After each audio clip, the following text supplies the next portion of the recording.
Hey Rosa, so I just finished reading Dead Center by Shiya Ribowsky, and, well, first off, I think I accidentally mispronounced his name, but also in your challenge video, you made reference to a friend of mine who I brought along with me today.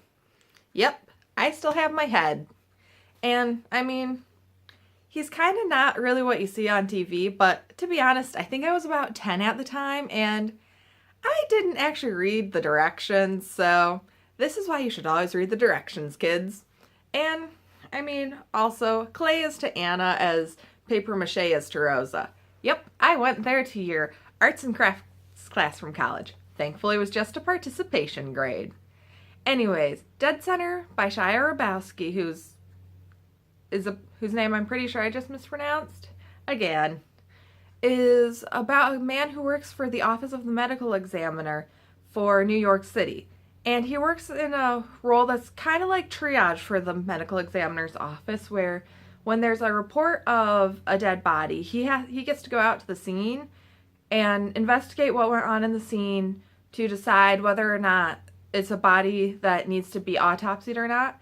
But he also sometimes helps decide if there's been a homicide or not, which I'm sure that the cops don't really care for because, I mean, sometimes that would require them to do a little bit more work. But it's all part of one big system that they all work together for. And I think that was an interesting look, since usually we just sit there and think, oh, well, you know, the medical examiner is the one that goes out and checks, and then the medical examiner brings them back for the autopsy.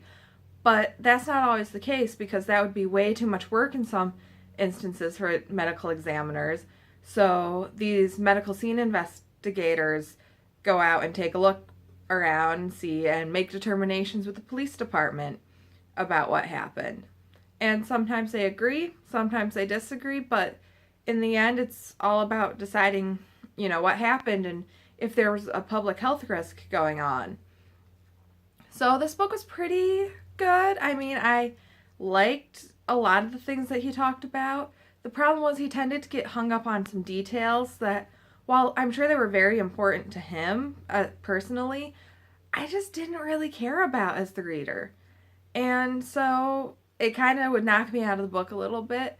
But I think he did a good job sometimes with the way that he handled explaining jargon, that he handled it in such a way where he could explain it really quickly and concisely, but he didn't do it in such a way that kind of, oh, here I'm reading a dictionary now. You know, it didn't knock the reader out of the reading.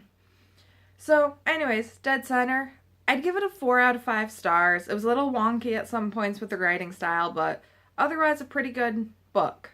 Okay, bye!